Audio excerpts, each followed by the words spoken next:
नमस्कार, आप देख रहे हैं मुद्दा और मैं हूं आपके साथ चंद्रशेखर त्रिशूल। लोकसभा चुनाव 2024 से पहले कांग्रेस को एकजुट करने और पार्टी कार्यकर्ताओं में नया जोश भरने के लिए राहुल गांधी बुधवार से भारत जोड़ो यात्रा की शुरुआत कर रहे हैं। ये यात्रा कन्याकुमारी से शुरू होकर कश्मीर में समाप्त होगी। 150 दिन तक चलने वाली कांग्रेस की भारत जोड़ो यात्रा देश के 12 राज्यों से होते हुए गुजरेगी और 3570 किलोमीटर की दूरी तय करेगी। राहुल गांधी के साथ कांग्रेस नेता और सिविल सोसाइटी से जुड़े करीब 300 लोग पदयात्रा में शामिल रहेंगे। कांग्रेस ने पहले ही साफ कर दिया था कि राहुल गांधी यात्रा के दौरान किसी होटल में नहीं रुकेंगे।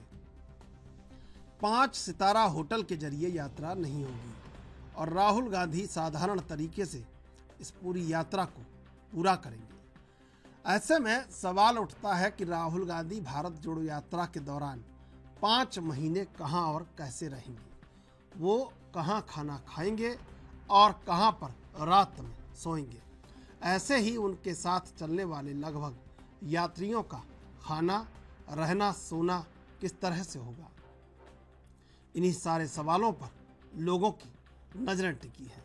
दरअसल 3570 किलोमीटर की भारत जोड़ो यात्रा के दौरान राहुल गांधी का आशियाना कंटेनर होगा जो चलता फिरता होगा।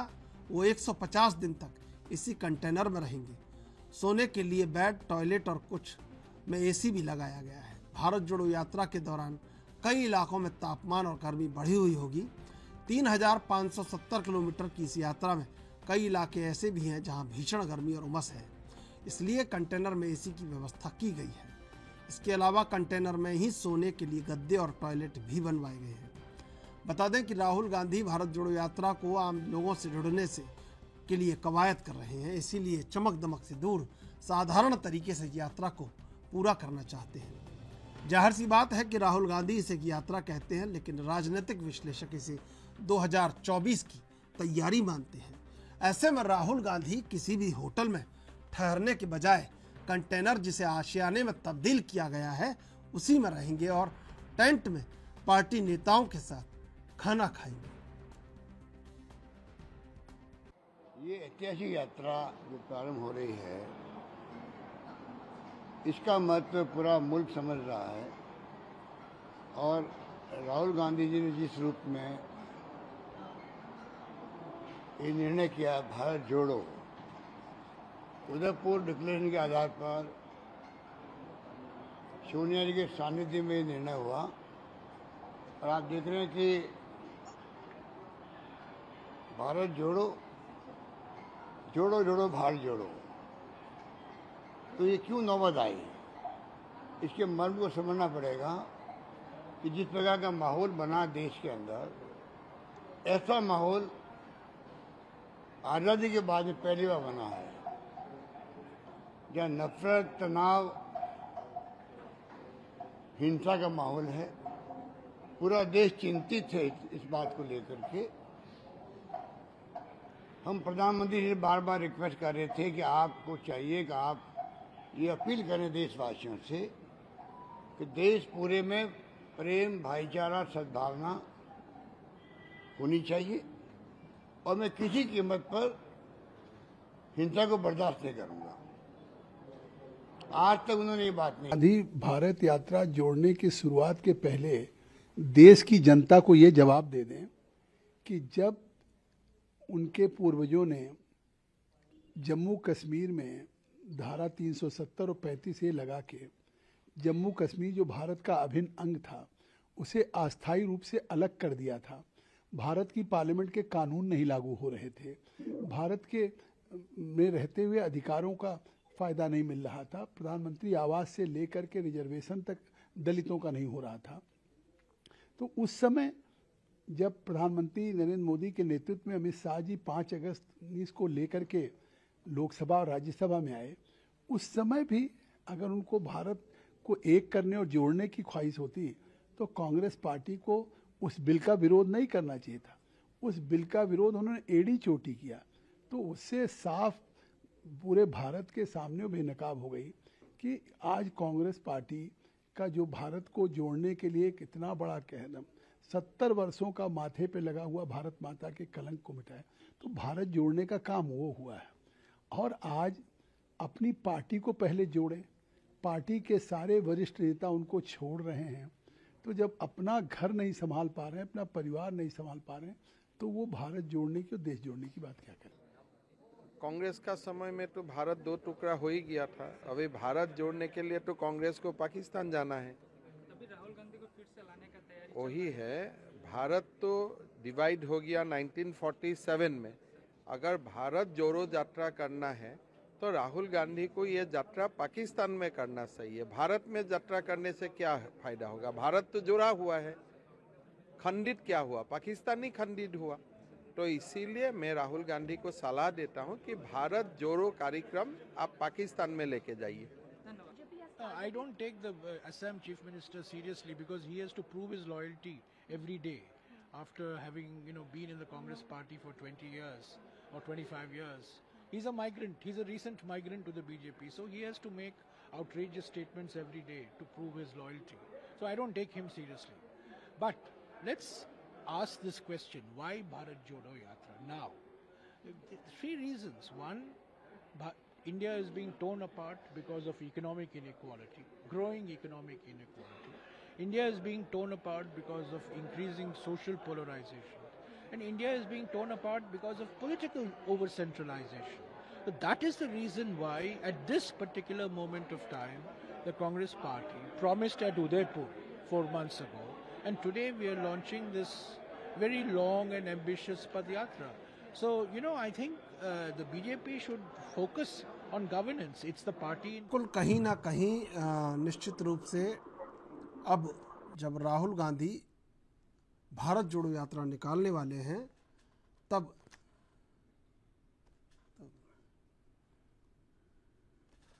कहीं ना कहीं अब ये लग रहा है कि विपक्ष चुनाव को लेकर जागृत हुआ है और इस जागृत भाव में अब कैसे इस भारत जोड़ो यात्रा का जो प्रदर्शन है और जो उससे अपेक्षाएं हैं वो किस तरह पूरी होंगी और क्या कांग्रेस जिस पुनर्जन्म की तलाश में है या कांग्रेस जिस संजीवनी की तलाश में है वो संजीवनी उसे मिल पाएगी। ये बड़ी बात है इस यात्रा से एक अपेक्षा कांग्रेस की और आज से ये यात्रा शुरू हो रही है। 150 दिन चलने वाली इस यात्रा के जरिए कांग्रेस फिर एक बार लोगों से जुड़ने के लिए देश के कोने कोने तक पहुंचेगी।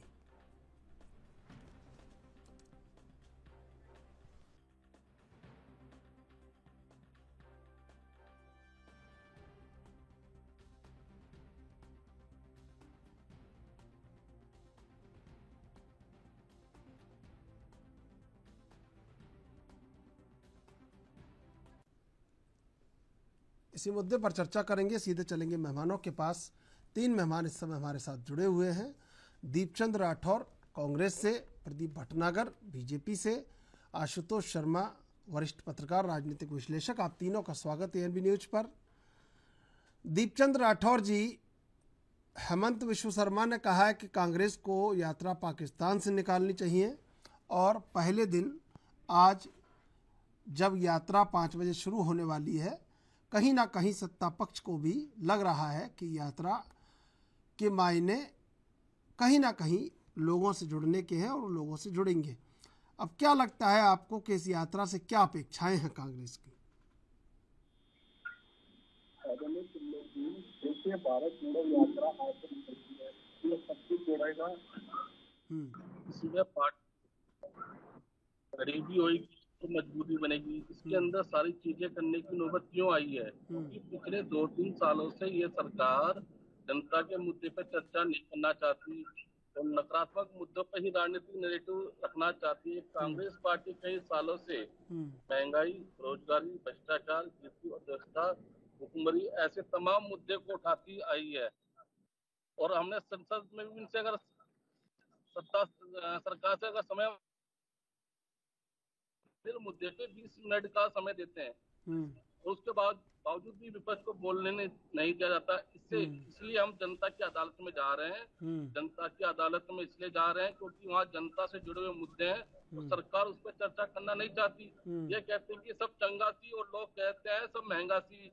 आज आप देखिए 2014 के अंदर जो जनमानस के मुद्दे माननीय प्रधानमंत्री जी लेकर आए थे कि बहुत हुई महंगाई की बार, अब की बार मोदी सरकार, इन्होंने लोगों से झूठे वादे करे कि हम किसान गाय डबल कर देंगे, 27 रुपए, आज भी 27 रुपए है। आज 140 करोड़ लोगों को महंगाई की आग में झोंकने वाला कौन है? माननीय प्रधानमंत्री जी। जो युवा इनसे रोजगार मांगते हैं, उनपे लाठी चार्ज करते हैं, उनपे एनएसए लगाने की बात करते हैं, उनके ऊपर एफआईआर दर्ज लगाने की बात करते हैं। तो आज आप देखिए देश किस ओर जा रहा है, ये सबसे बड़ा गंभीर मुद्दा है। और इसके लिए देखिए, आपने देखा भी होगा कि नीतीश जी उन्होंने खुद ये बड़े मन से कहा है कि भैया आज देश में लोकतंत्र और संविधान को बचाने का टाइम है। जितने विपक्ष हैं, अगर वो एकजुट हो जाते हैं तो माननीय प्रधानमंत्री जी जो आज ये जिस तरह की सुई हुई उनकी भरी सरकार है, कम से कम जागेगी तो सही। लेकिन ये चाहते हैं भारतीय जनता पार्टी के लोग कि 2014 के बाद ही लोग जी ऐसा लग रहा है कि माननीय मोदी जी के आने के बाद ही दुनिया में कायाकल्प हुआ है। इससे पहले पृथ्वी चपटी थी, माननीय प्रधानमंत्री जी इन्होंने गोल कर दी। ये इस तरह एक भ्रम फैला रखा, और इसलिए माननीय राहुल गांधी जी ने आप 150 दिन यात्रा रखेंगे, 3570 किलोमीटर हम चलेंगे, 12 राज्यों में हमारे 12 राज्यों से निकलेगी और 2 केंद्र शासित प्रदेशों से निकलेगी। कहीं ना कहीं जो भारत केंद्र सरकार ने जनता के साथ जो वादे करे थे उस पर विफल रही है। वो उनको समझाने का तरीका राहुल गांधी जी ने सोचा अब की बार। ठीक है प्रदीप भटनागर जी, देखिए लोकतंत्र शुरू हुआ, लोकतंत्र की शुरुआत हुई, उससे पहले जब आज़ादी का आंदोलन था उससे लेकर आज तक लगातार आप भी एक यात्रा के जरिए ही सत्ता में पुख्ता हुए। यात्राएं कहीं ना कहीं लोगों से जोड़ने का काम करती हैं राजनीतिक दल को, और आज कांग्रेस यात्रा शुरू करने जा रही है। क्या लगता है आपको कि 3570 किलोमीटर में कोई भी ऐसा शख्स नहीं होगा जो कांग्रेस से नहीं जुड़ेगा या बातों को नहीं सुनेगा या उन्हें नहीं समझेगा? क्या लगता है?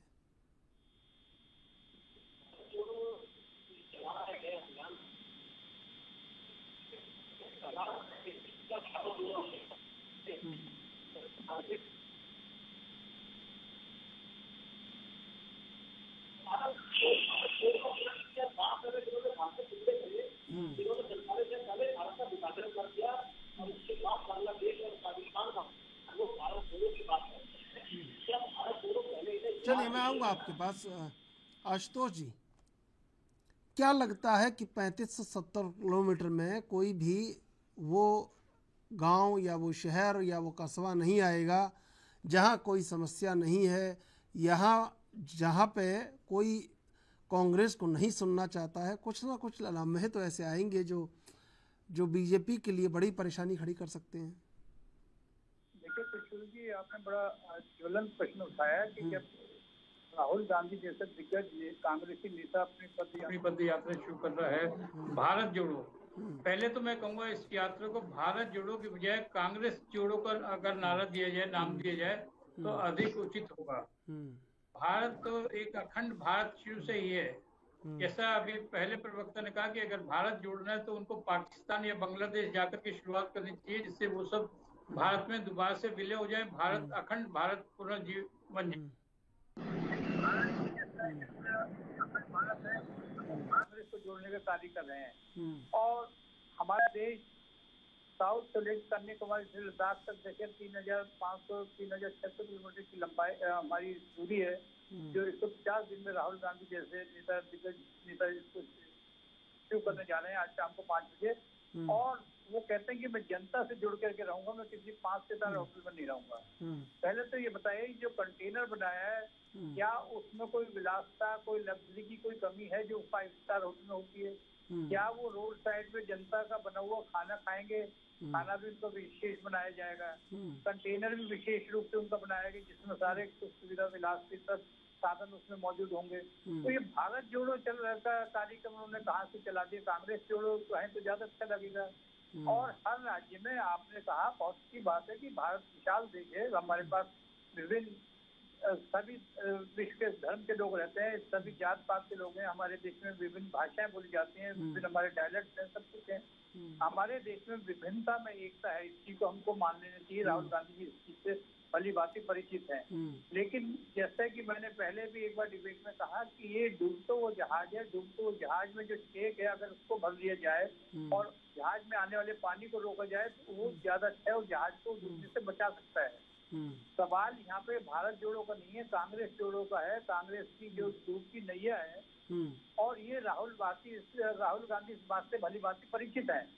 वो परिवार को जोड़ने सबसे अच्छा है, परिवार को जोड़ने से पार्टी को जो सदस्य को जोड़ने, क्यों सदस्य छोड़ करके जा रहे हैं? दिग्गज नेता जिन्होंने अपना पूरा जीवन इसमें कांग्रेस पार्टी में लगाया, कांग्रेस पार्टी सबसे पुरानी पार्टी है, 130-135 वर्ष पुराना इसका इतिहास है, और आज कहाँ से पार्टी कहाँ पे आ गई है, अस्तित्व खो चुकी है, ऑलमोस्ट अपना अस्तित्व खो चुकी है। तो राहुल गांधी इस पर ध्यान दें, ज्यादा अच्छा है। और इस तरह की जुमलेबाजी, नाटकबाजी, नौटंकी चलती रहती है, सभी पार्टी करते हैं, तो राहुल गांधी इससे कोई अलग नहीं कर रहे हैं, एक दिखाने की कोशिश कर रहे हैं। अगर वो पार्टी को छोड़ के किसी अन्य दिग्गज नेता को पार्टी कमांड सौंप दें तो मेरे ख्याल से दूसरी पार्टी को कुछ उभारने में काफी सहयोग दे सकेंगे।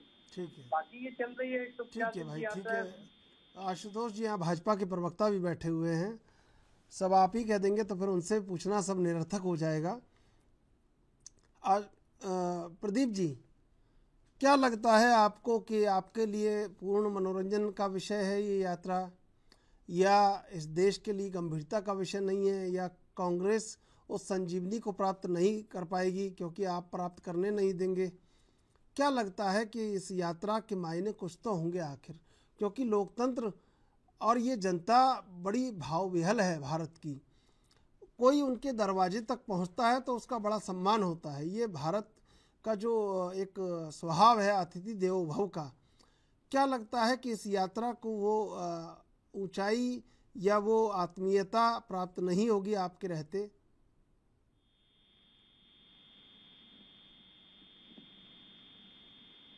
सभाएं करते हैं, अब इनका अपना उन्होंने भारत जोड़ो जो अभियान उन्होंने चलाया है, तो भारत जोड़ो अभियान में थोड़ा सा प्रमुख कौन है लगे? अगर राहुल गांधी अगर इसके प्रमुख है तो ये फेल है, ये बिल्कुल जीरो हो जाएगा, कोई समर्थन कोई कुछ नहीं मिलेगा, भीड़ करने जुटेगी। जिस आदमी को ये नहीं पता कि आटा किलो के भाव मिलता है, लीटर के भाव नहीं मिलता है, और जिनके मुखिया हैं जिनको ये नहीं पता कि अंडा पीस के हिसाब से मिलता, लीटर के हिसाब से नहीं मिलता, वो शख्स अगर भारत जोड़ो अभियान की बात करे तो बड़ी शर्म की बात है। जिस आदमी ने चांदी सोने की चम्मच से, ना कि चांदी की, सोने की चम्मच से दूध पिया हो, वो भारत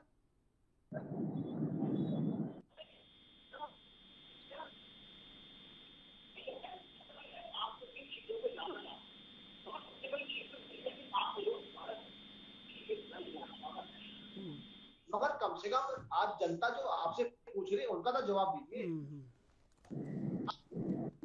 आप जाते हैं, हाथ जाते हैं, हम क्यों नहीं जाते साहब?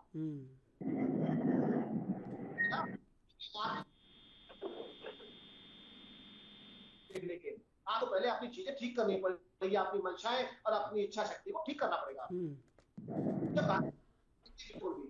जो दो चश्मे लगा रहे हैं, चीजों को देखना पड़ेगा। भारत जोड़ो अभियान पे भारत तोड़ो अभियान आपने चलाया, धारा 370 आपको हटानी थी, और आपने बोला अपने मैनिफेस्टो के अंदर कि आते ही हम सबसे पहले धारा 370 लगाएंगे, जो बीजेपी सरकार ने हटाई है।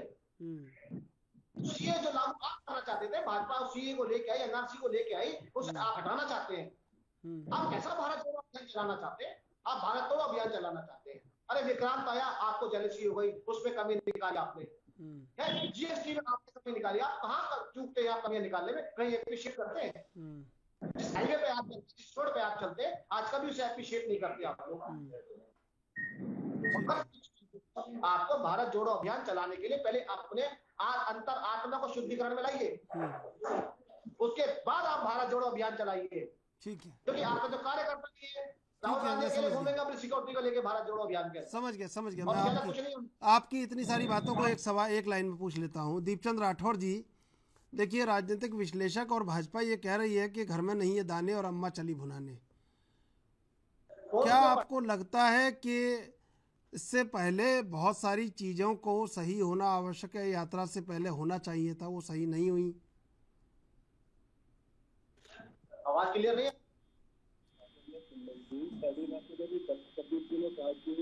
राहुल जी को बाइक से ध्यान देना चाहता है। माननीय प्रधानमंत्री बोलते हैं बेटी बताओ बेटी पढ़ाओ, इसकी जगह क्या बोलते हैं बेटी पटाओ।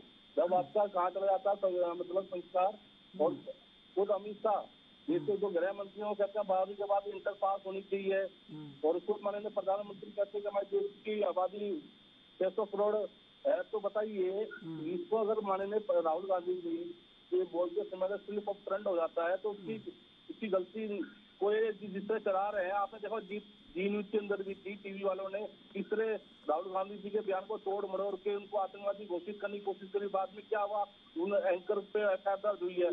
ये वो भारतीय जनता पार्टी है जो झूठ को जुमले करती है। और तो आपको बताना चाहूंगा आपके चैनल के माध्यम से, जो सोने आलू और सोने का जो उदाहरण था वो माननीय प्रधानमंत्री जी का किया हुआ था।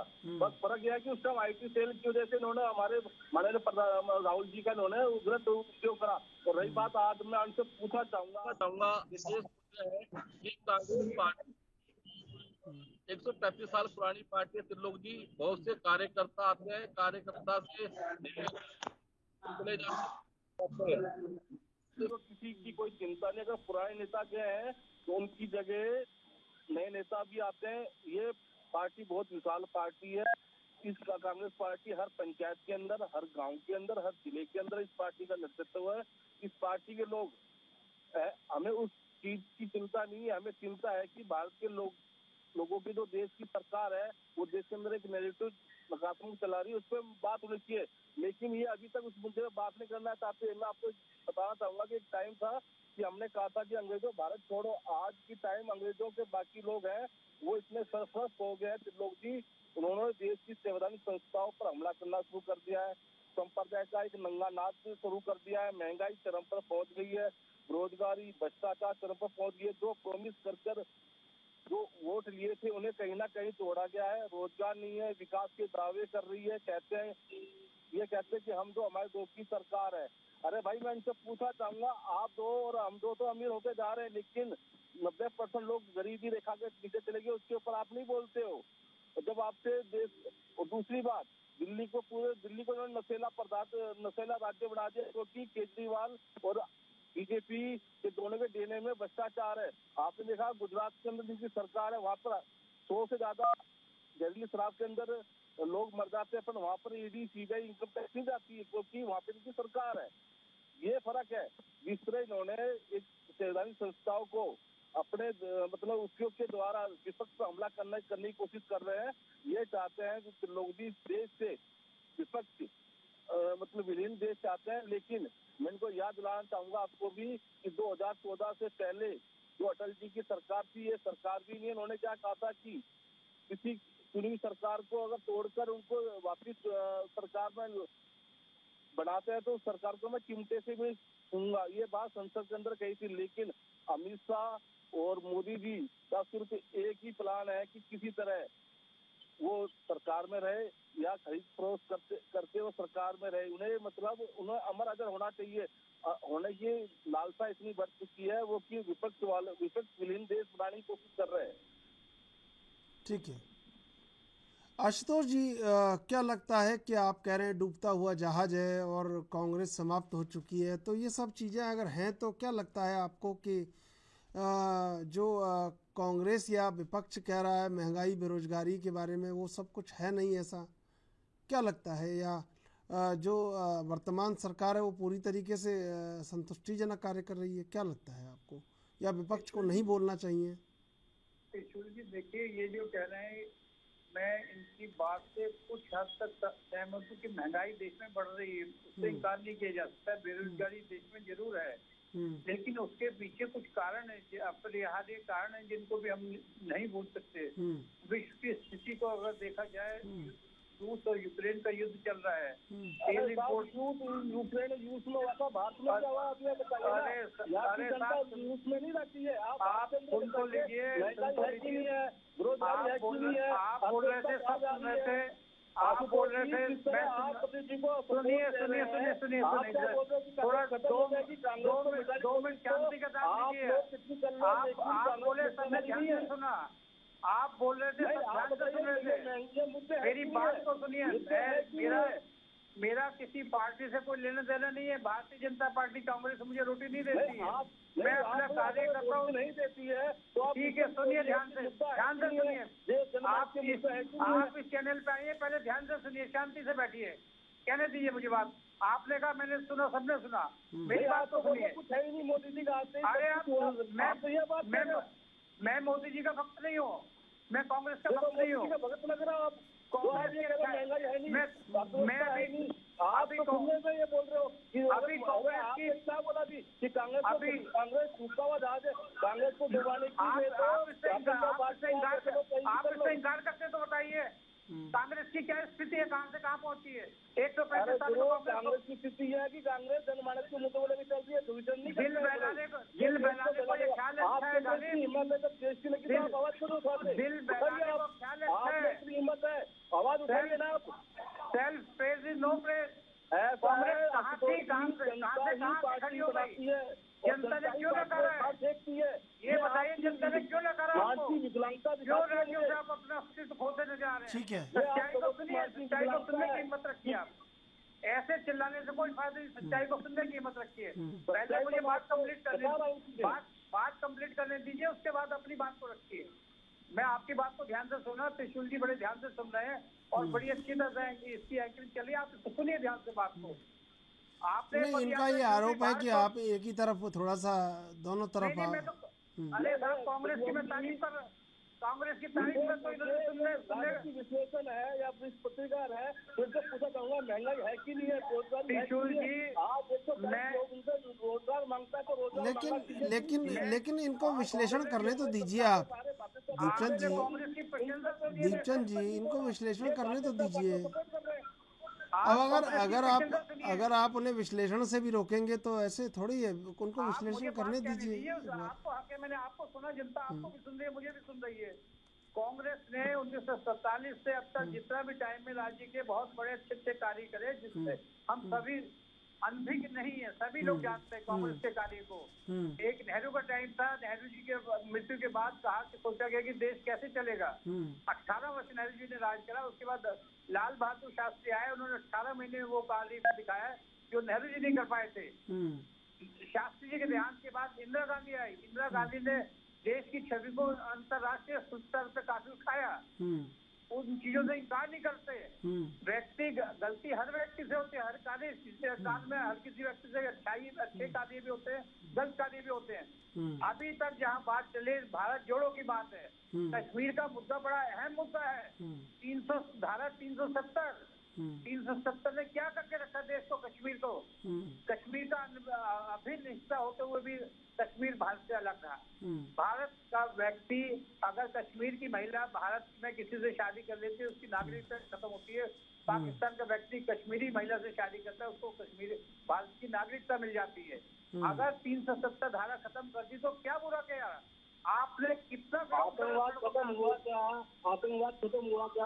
आतंकवाद कौन बना रहा है? आतंकवाद बताइए आप। पिछले 60-65 साल से चलता आ रहा है, एक नासूर, एक कैंसर की बीमारी को क्या आप 2 दिन में? ठीक है, मैं आऊँगा, आशुतोष जी आपके पास भी आऊँगा, दीपचंद जी आपके पास भी आऊँगा। प्रदीप जी, आवाज मिल रही है आपको? हाँ बिल्कुल बिल्कुल। प्रदीप जी, क्या लगता है कि जो कांग्रेस यात्रा निकालने जा रही है, यात्रा पूरी तरह निराधार है, और क्या इस यात्रा से आपको किसी भी तरीके से कोई नुकसान नहीं पहुंचने वाला है? देखिए, कांग्रेस से हमें ना तो नुकसान और ना कोई फायदा हमने कभी देखा है। फायदा तो आप खुद ले लेते हैं फायदा तो बहुत ले लिया है कांग्रेस से। आंदोलन चलाया था कि कांग्रेस मुक्त भारत, और वो अभियान हमारा चालू है। मगर दीपचंद जी इतने खिसियाए में हैं तो बीच में बार बार बोल रहे हैं, चिल्ला रहे हैं, और इनके मुंह पे साफ गुस्सा नजर आ रहा है इसकी विफलता को लेकर, गांधी परिवार की विफलता को लेकर। थोड़ा सा इसे शांत स्वभाव रखना चाहिए। और नेता तो वैसे भी और बड़े निर्मल शांत स्वभाव रखते हैं दूसरे की बात सुनने के लिए। मगर दीपचंद जी बहुत ज्यादा उत्तेजित है, क्योंकि कमियां जब गिनाई जाती है आदमी की, चाहे हमारी क्यों ना हो, तो उत्तेजना में आदमी आ जाता है। अब आप देखिए, पूछा साथी ने आपके जो बैठे हैं कि भाई आप भारत जोड़ो अभियान चला रहे हैं, कब चला रहे हैं आप? दिल मिला के पुस्तक में पूछ ले तो ये परेशान हो गए, आतंकवाद में पूछ ले तो ये परेशान हो गए। अरे कुछ तो काम करो भाई, तभी तो बोलो ना, चिड़ क्यों रहे हैं आप, उत्तेजित तो हो रहे हैं आप? नहीं करी, विफल हो गई आपकी, आप गिनती के लोग जुड़ा पाए, आप विफलता आपके आगे चल रही है राहुल गांधी के नाम से। आप उस चीज को देखिए ना, जो जिस आदमी कहता ना, जो आदमी सोने की चम्मच से दूध पी के बड़ा हुआ हो, वो किसानी, अंडा, आलू, टमाटर का जो आदमी कहता हो कि जहाँ टमाटर उगता हो खेत में भैया फैक्ट्री लगा देंगे 100 की।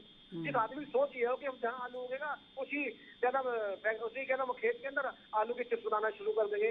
अरे भैया, कम से कम एक प्रधानमंत्री जिसको आप सपने में देख रहे हैं कि हर खेत में, जिस खेत में आलू गया उस खेत में फैक्ट्री लगे चिप्स की। तो भारत जोड़ो अभियान आप चला रहे हो, नहीं नेतृत्व कौन कर रहा है? इटली से होगा, न्यूयॉर्क टाइम्स से हो, कहाँ से होगा? और भारत पूछता है आपसे कि भाई गुलाम कश्मीर, जिसे आप हमारा जो गुलाम कश्मीर उसे कब वापसी लेने का आंदोलन चला रहे हैं, जो आपने भारत पूछता है आपसे कि चाइना से जो लड़ाई हुई थी 62 में, जो आप जमीन उनको दे के आ गए, तो जवाहरलाल नेहरू जी के लिए खंडर थी, पत्थर ही पत्थर थे, वो वापसी के लिए कब आंदोलन कर रहे हैं? ठीक है, करिए भाई, अच्छी बात है। ठीक है दीपचंद जी सुना होगा आपने प्रदीप भटनागर जी को।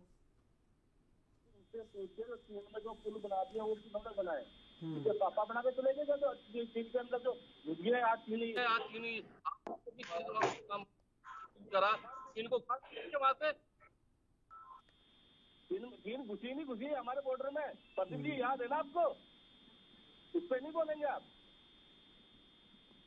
बताइए, चीन वालों ने वहाँ पे पुल बनाया ना, अभी चीन को खदेड़ा नहीं खदेड़ा, ये भी तो बताइए। अरे ये बताइए, आज की तारीख में चीन का कब्जा है कि नहीं है, ये बताइए ना गुरु प्रभु। 1962 में कब्जा करा नहीं करा? 1962 में चले गए आप। मैं आज कमाल कर रहे हैं, कब्जे की बात कर रहे हैं, आपसे कब्जे की तो बात पूछ रहा हूँ, कब्जा करा नहीं करा चीन ने 1962 में?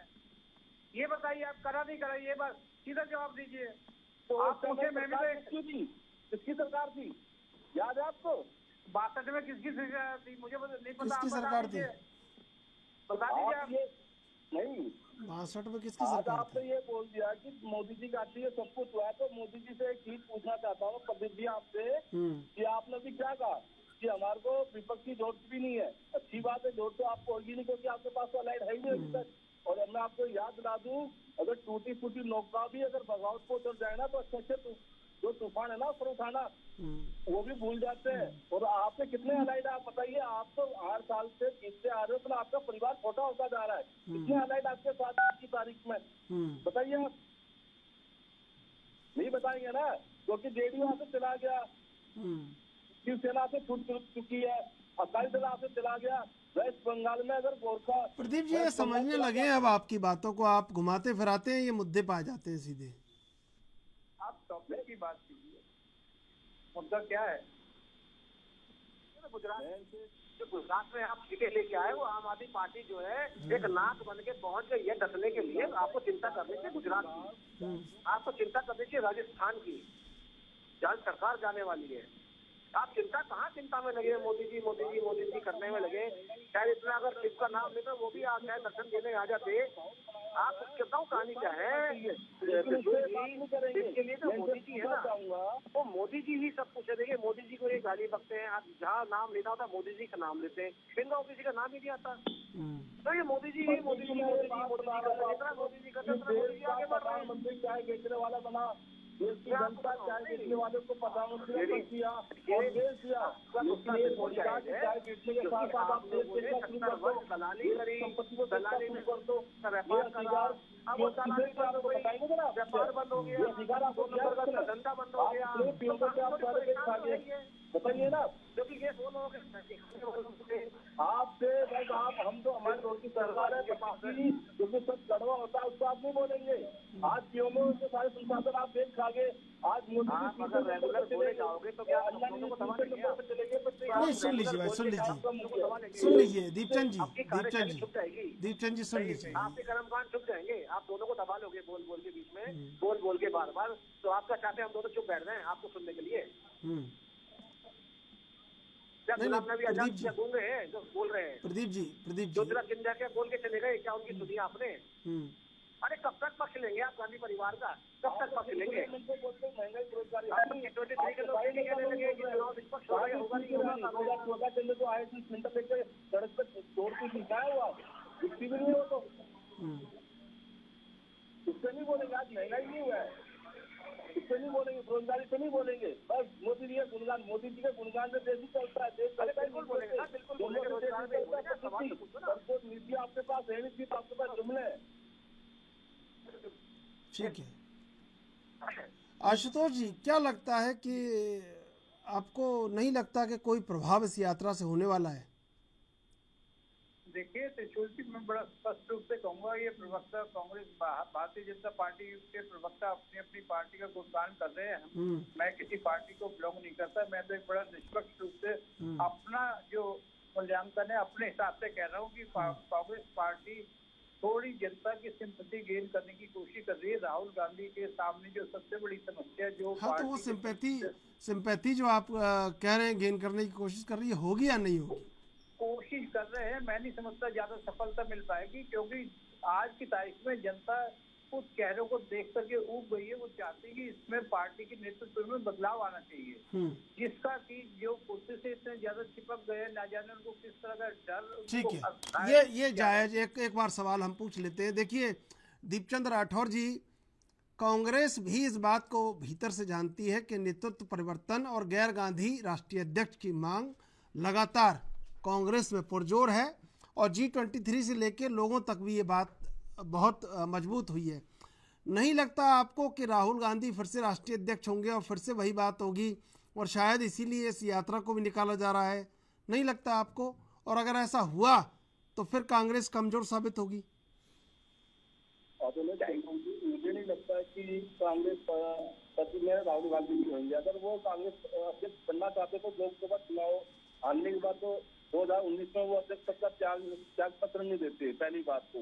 और मैं स्पष्ट रूप से कहना चाहूंगा कि अब की बार जो अध्यक्ष होगा वो गैर गांधी परिवार से होगा। और इससे पहले भी हमने मतलब इससे भी पहले हमने कई अध्यक्ष दिए हैं जो गांधी परिवार से नहीं है। लेकिन आपको बहुत जल्दी ही आपको पता भी लग जाएगा कि इस बार कौन मतलब अध्यक्ष होगा। अक्टूबर तक एंड में तक आपके सामने होगा। और ये कांग्रेस पार्टी वो पार्टी तो बलिदान और त्याग की पार्टी है। इससे पहले भी कई हमने गैर गांधी परिवार से अध्यक्ष किए, जैसे मदन मोहन हो गए, मालवीय जी हो गए, दास हो गए, आचार्य कृपलानी हो गए, जगजीवन राम हो गए, शंकर शर्मा हो गए, पीवी नरसिंहा राव हो गए, सीताराम केसरी, ये सारे कांग्रेस के अध्यक्ष रह चुके हैं पहले भी। लेकिन इंदिरा गांधी हो गई, राजीव गांधी हो गए, इन्होंने भी बलिदान दिया है, इससे भी नकारा नहीं जा सकता। कांग्रेस पार्टी सच्चाई को मानना चाहिए। देखो, इसलिए मैं कहना चाहता हूँ कि लोग जी जो नॉमिनेशन भरेगा और वही अध्यक्ष होगा, ये आपको बहुत जल्दी। अच्छा, ये आप के सबके साथ है कुछ, और राहुल गांधी लीडर बता रहे थे, आप मेरा नाम त्रिलोक जी बार बार कह रहे हैं, तो ये कुछ है। ठीक है प्रदीप जी, क्या लगता है कि कहीं ना कहीं विपक्ष पूरी तरह सक्रिय हो उठा है इस बार, और विपक्ष वैसा नहीं है जैसा 2019 में था, इस बार विपक्ष पुरजोर है? एक्चुअल में त्रिशूल जी, अब कहानी क्या है, सब अपनी ढपली बजाने में लगे विपक्ष में। नीतीश जी सोच रहे कि मैं मुख्यमंत्री हूँ बिहार का तो मैं भी पीएम बन जाऊंगा। इधर से ममता ही सोच रहे हैं मैं प्रधानमंत्री बन जाऊंगा। अब इधर से छत्तीसगढ़ के तो मुख्यमंत्री वो भी सोचने लगे कि मैं भी प्रधानमंत्री बन जाऊंगा। प्रधानमंत्री की दौर बहुत लंबी हो चुकी है। इधर चंद्रशेखर राव जी को देख लीजिए, वो भी प्रधानमंत्री के सपने देख रहे। पहले तो प्रधानमंत्री का आपस में पत्ती डाल रहे, क्या राहुल जी प्रधानमंत्री बन रहे हैं या नीतीश जी बन रहे हैं। तो थोड़ा ये चीज विपक्ष की बात तो ये है कि विपक्ष एकजुटता ये हो तब जब इनकी मंशाएं या इनकी सोच ठीक हो, क्योंकि लड़ाई तो सारी पैसों की है, धन की लड़ाई है। सबसे बड़ी चीज तो यही है, क्योंकि सब लोभी लालची लोग हैं। देश की बात कोई नहीं करता, सब प्रधानमंत्री की बात करते हैं। सब कोई देश सेवक नहीं बनना चाहता, कोई प्रदेश सेवक नहीं बनना चाहता, सब देश के प्रधानमंत्री बनना चाहते हैं, देश सेवक नहीं बनना चाहता। सबसे बड़ी चीज तो ये है ना, एलिगेशन के बाद भी आप देश सेवक बने ना आप, ठीक है भाई। सबसे बड़ी चीज है राहुल जी, अगर देश सेवक बन के दिखाए पहले, फिर प्रधानमंत्री स्वीकार पूरा देश करेगा और पूरा देश उन्हें नमन करेगा, नमस्ते करेगा। मगर पहले देश सेवक तो बनिए साहब। जो देश सेवक है वो आपको बुरा लगता है कि इन्होंने विक्रांत क्यों बना दिया, राफेल क्यों लिया है, टैंक देश में क्यों बनने लगा, मिसाइल देश में क्यों बनने लगी, हर चीज देश में बुलेट प्रूफ जैकेट क्यों बनने लगी, राइफल क्यों बनने लगी, कॉरिडोर क्यों बन गया। सबसे बड़ी चीज तो ये है ना, ये पूछते क्या रहा, अरे भाई मुझे बता दो गहलोत जी ने अब तक कितनों को दे दिया। स्किल डेवलपमेंट के कॉलेज खाली पड़े हैं, हजारों करोड़ रुपए की बिल्डिंगें बनेगी राजस्थान में, हर जिले के अंदर। स्किल डेवलपमेंट बच्चों को शिक्षा देने के लिए, स्वयं सेवी अपने मजबूती बनाने के लिए, कुछ सिखाने के लिए वहां पे जाने लगे पड़े। ये क्या शिक्षा देंगे? 5 लाख बच्चे आज भी मुख्यमंत्री के दरवाजे में हड़ताल में बैठे हैं, युवा, नौकरी नहीं दी। बताइए आप पेट्रोल सस्ता कब कर रहे हैं राजस्थान में? बताइए जीएसटी कब खत्म कर रहे हैं राजस्थान में? छत्तीसगढ़ में बताइए कब सस्ता करें? दूध दही कब सस्ता कर रहे हैं राजस्थान में? बताइए। चलिए बीजेपी ने तो महंगा कर रखा है, आप ही मिसाल बन के दिखा दीजिए। अरे देश खुश हो जाएगा अशोक गहलोत जी को देख के कि देखिए देश के मुख्यमंत्री, प्रधानमंत्री ने कुछ देख रहा। लेकिन वहाँ तो ईस्टर्न कैनाल को लेके भी वहाँ बीजेपी के जो सांसद है किरोड़ी लाल मीणा, वो भी लगातार इस्तीफे की बात कर रहे हैं। प्रदीप जी वो भी कह रहे हैं ईस्टर्न कैनाल पे अगर केंद्र सरकार ने बड़ा कदम नहीं उठाया तो इस्तीफा दे देंगे पार्टी से। वो भी कह रहे हैं ये बात। तो ईस्टर्न कैनाल को लेके वहाँ पे बड़ी मांग है, वो नहीं फलीभूत हो पा रही है। जी मैं बड़ी छोटी सी बात रोजगार के ऊपर कर रहा हूँ। बड़े भाई रोजगार की 10 बार बैठ के बात कर चुके, 15 लाख की बात करते हैं। क्या रेलवे चल रहा है? क्या बिना एम्प्लॉइज के चल रहा है? डाकघर बिना एम्प्लॉइज के चल रहा है? उड्डयन मंत्रालय बिना एम्प्लॉइज के चल रहे हैं? या मेट्रो चल रही है तो बिना नौकरी के चल रही है? खुद चला रहे हैं उनको, या कांग्रेस बैठ के चला रही है? अरे भैया एम्प्लॉयमेंट है और हर जगह वैकेंसी निकल रही है, हो रही है। ठीक है, आपके राज्य में कितने को नौकरी देगी बता दीजिए आप। ठीक है भाई, ठीक है। अब आशुतोष जी मैं खत्म कर रहा हूँ, मैं लास्ट खत्म कर रहा हूँ। उत्तर प्रदेश के मुख्यमंत्री ने 5 वर्ष में बताया कि हमने इतने को नौकरी दी। अरे आप पे आंकड़ा हो 2 राज्यों सरकार चले दे दीजिए आप भी, हम भी आपका भविष्य स्वागत करते हैं, स्वागत करते हैं आपका। ठीक है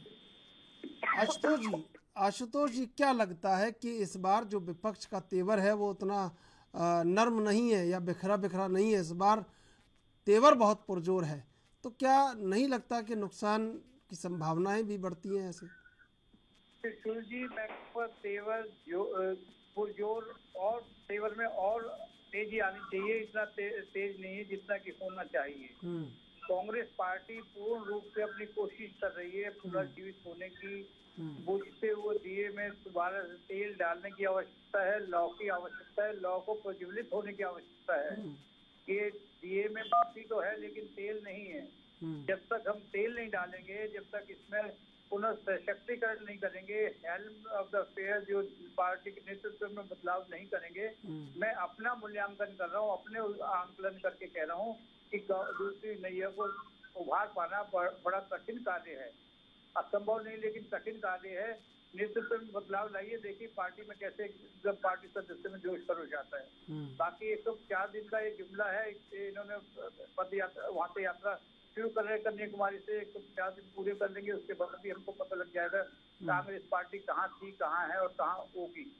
मैं अपना एक निष्पक्ष उसमें कह रहा हूँ, मेरा कोई पार्टी से कोई लगाव नहीं है कि मैं आपने भी कहा। नहीं, आप बार बार क्यों ये सफाई दे रहे हैं? वो तो लोग समझ जाएंगे भाई, जो समझना लोग होगा। समझ जाएंगे, बिल्कुल ठीक है बात है। तो कांग्रेस पार्टी थोड़ा सा आत्मचिंतन करके देखें, इंट्रोस्पेक्टिव अपना वो करके देखें कि पार्टी को किस चीज की आवश्यकता है, सशक्त नेता की आवश्यकता है। प्रियंका गांधी ने बड़ी जोर शोर से कहा कांग्रेस के लिए उत्तर प्रदेश में, मैं नारी हूं, मैं लड़ सकती हूँ, चुनाव लड़ सकती। 403 सीटों में महिला को भी अच्छा वो दिया गया, आवंटन किया गया, लेकिन 5 राज्यों में बड़ी अच्छी भारी मात्रा में डिफीट को एक्सेप्ट किया गया। उसके बाद क्या हुआ? तो भारी लोगों को हटा दिया गया, लेकिन अपनी जिम्मेवारी कोई नहीं लेने के लिए तैयार है। अरे गलती को करी है, मैंने गलती करी है, सबसे पहले मैं गलती को मान लूं और उसको ठीक कर लूं, सबसे अच्छा है। मैं अपनी गलती पे ही मिट्टी डालता रहूंगा और डालता रहूंगा, तो जनता तो सब देख रही है, मेरे अच्छे कार्य को भी, बुरे कार्य को। लेकिन दीपचंद राठौर जी कह रहे हैं ना कि इस बार का अध्यक्ष गैर गांधी अध्यक्ष होगा, तो कह रहे हैं पुरजोर तरीके से। ये तो बात मैं त्रिशूल जी पिछले 1 वर्ष से ज्यादा से सुनता आ रहा हूँ। बस एक वर्ष लोगों के कान पक गए सुनते सुनते कि नेतृत्व बदलाव होगा, बदलाव हो। कपिल सिब्बल ने कहा, गुलाम नबी ने कहा, और नेता एक एक करके छोड़ते जा रहे हैं, छोड़ के चले गए और जाने की तैयारी में है। ये नहीं है कि अभी रुपए छोड़ के जाना, पलायन रुका नहीं है, पलायन जारी है। और आने वाले समय में और देखेंगे कुछ और लोग पलायन करके जा रहे हैं, पार्टी बदल रहे हैं। तो मैं कह रहा हूँ कि जो आपने करना है, बदलाव करना है, क्यों नहीं आज कर देते? क्या अक्टूबर की इंतजार कर रहे हैं कि अक्टूबर में आप देखेंगे कि कोई नया नेता आ जाएगा। जो काल करे सो आज कर, आज करे सो अब, पल में पल्ले होगी, काल करेगा कब? हम कल की क्यों इंतजार कर रहे हैं त्रिशूल जी? अच्छे कार्य की शुरुआत तो आज और अभी कर देनी चाहिए। उसके बाद 15 दिन का श्राद्ध लग जाएंगे, श्राद्ध में कोई अच्छा कार्य नहीं करेंगे। उसके बाद नवरात्रे शुरू हो जाएंगे, तो ये टाइम तो ऐसे बीतता जाएगा। समय तो निरंतर चलता रहता है, किसी की प्रतीक्षा नहीं करता। हम कह रहे हैं अक्टूबर में करेंगे, अक्टूबर का कार्य क्यों नहीं आज कर लेते? जनता को पता लग जाएगा भी नया नेता है, और ज्यादा से ज्यादा लोग कांग्रेस के साथ जुड़े। हम तो कांग्रेस पार्टी को एक अच्छी सशक्त पार्टी के रूप में देखना चाहते हैं। मैं कांग्रेस पार्टी का विरोधी नहीं हूँ, मैं कांग्रेस पार्टी को एक सशक्त पार्टी के रूप में देखना चाहता हूँ। चाहे सत्ता दल में हो या विपक्ष में, अगर विपक्ष में भी है तो एक अच्छा मजबूत विपक्ष लोकतंत्र के लिए अत्यंत आवश्यक है। तो मैं कांग्रेस पार्टी को एक अच्छी पार्टी के रूप में पुनर्जीवित देखना चाहता हूँ, मेरी इच्छा है। ठीक है दीपचंद राठौर जी, देखिए बहुत सारे जायज सवाल किए हैं जिनका जवाब देना कांग्रेस को बहुत आवश्यक है। मैं बिल्कुल बड़े भाई से बिल्कुल सहमत हूँ। उन्होंने कहा कि अध्यक्ष चुनना चाहिए, लेकिन हमारी कांग्रेस पार्टी के अंदर क्या होता है कि अध्यक्ष चुनाव कानूनी प्रक्रिया के द्वारा होता है। भारतीय जनता पार्टी की तरह नहीं है कि आरएसएस तय करेगा कि कौन अध्यक्ष बनेगा। आप इनसे पूछिए पत्नी बटना करके कि अमित शाह जब अध्यक्ष बने इनके सामने कौन खड़ा हुआ, जेपी नड्डा के सामने कौन खड़ा हुआ? ऐसा नहीं है। हमारे में पीसीसी होता है, दिल्ली प्रेसिडेंट होता है, ऑल इंडिया कांग्रेस के सभी सदस्य मतलब वोटिंग डालते हैं और जो निर्णय होगा वो आपके सामने बहुत जल्दी आ जाएगा और बहुत ही जल्दी आपको नया अध्यक्ष मिलेगा। लेकिन प्रदीप भाई मैं आपको भी बताना चाहूंगा कि आप बड़े प्रांत में गुजरात और उत्तर प्रदेश को छोड़कर सभी जगह बैसाखी के ऊपर हो सिर्फ खरीद फरोख्त करके लोग ये सरकार बना रहे हैं। और प्रदीप भाई जी अब की बार आप क्या नारा लेके जाओगे जनता के बीच में कि बेरोजगारी से बेर नहीं, युवाओं की खेल नहीं, घर घर महंगाई, हर घर महंगाई, बैंक लुटेरों के साथ मोदी सरकार, मोदी जी अब आने वाले हैं, महंगाई बढ़ाने वाले हैं, ये नारे लेके जाओगे? थोड़ी बहुत शर्म नहीं आएगी आपको कि आपको देश देख रहा है? अगर आपकी 50 सीटें में फर्क पड़ गया ना त्रिलोक जी, तो इनकी सत्ता की जो सरपरस्ती है वो चली जाएगी। लेकिन जिस घमंड में ये चल रहे हैं कि हम तो अजर अमर होना चाहते हैं, ऐसा नहीं है। विपक्ष मजबूत विपक्ष इसीलिए ये यात्रा निकाली गई है कि सारा विपक्ष कांग्रेस पार्टी के बैनर तले आए और जो ये महंगाई पर, बेरोजगारी पर और कानून लोकतांत्रिक संविधान पे किस तरह इन्होंने ईडी सीबीआई पहरा लगा रखा है उसको तोड़ने की कोशिश करने की कोशिश के लिए माननीय राहुल गांधी सड़क से लेकर संसद तक भारतीय जनता पार्टी पर हमला बोलने की कोशिश कर रहे हैं। ठीक है सर, मैं तो आपसे ये कहूंगा कि एक जनरल बॉडी मीटिंग होती है, जो आप कह रहे हैं कि कांग्रेस के नेता का चुनाव एक प्रक्रिया के दौरान किया जाएगा, क्यों नहीं हम इमरजेंसी जनरल बॉडी मीटिंग बैठा करके उस नेता का चुनाव आज कर देते हैं, जिसके आप अक्टूबर आखिर में नवंबर की बात कर रहे हैं। क्यों नहीं आप आज कर देते जब आपको तो पता है उनकी कि प्रक्रिया है ना, उसी हिसाब से करेंगे ना। नहीं होगा ना, चुनाव प्रक्रिया का दायरा होता है, कांग्रेस पार्टी उसकी नेतृत्व तय करेगा। पर भारतीय जनता पार्टी के अंदर ये आपसे पूर्ण रूप से सहमत हूँ कि पार्टी इसका चुनाव करेगी। मैं कह रहा हूँ जब आवश्यकता आज है, मेरे घर में आग आज लग रही है तो आग पे पानी में आज डालूंगा या जब मकान जल जाएगा उसके बाद फायर ब्रिगेड को टेलीफोन करूंगा, ये बताइए मेरे को। घर में तो मेरे आग आज लग रही है और मैं भी इंतजार कर रहा हूँ कि पहले घर जल जाएगा। तो कांग्रेस पार्टी में इस तरह कोई आग नहीं लग रखी है। अगर आग लगती है तो उसको कब का बुझा दिया जाता। जब आग लगती है, आप जनता की सदस्यों की डिमांड को नहीं समझ रहे। सदस्य क्या कह रहे हैं, कितने लोग छोड़ के गए हैं, कहाँ तक इंतजार करना चाहते हैं आप? फिर आप कह देते हैं कि आप एक पार्टी के लिए बोल रहे हैं। मैं तो पार्टी की भलाई की बात कर रहा हूँ। मुझे तो अच्छा लगता है कि कांग्रेस पार्टी श्रेष्ठ पार्टी के रूप में उभर करके आए, लेकिन आप अक्टूबर के एंड की आपने कोई मुहूर्त निकलवा लिया कि जो चीजें मुहूर्त निकाले कि अक्टूबर के एंड में निकालेंगे। ठीक है, समस्या मेरे को आज है, भूख ठीक है, लेकिन समस्या जो है वो हल नहीं हो पा रही है। प्रदीप भटनागर जी, दीपचंद राठौर जी, आशुतोष शर्मा जी, समय समाप्त हो रहा है। तीनों का धन्यवाद डिबेट में जुड़ने के लिए। दरअसल कांग्रेस आज से जो यात्रा शुरू करने वाली है, सही मायनों में कांग्रेस को भी समझना होगा कि यात्रा और व्यापक कैसे हो और इसका हल भी कांग्रेस को ही खोजना होगा। बहरहाल देश विदेश की ताज़ा तरीन खबरों के लिए आप देखते रहिए ANB।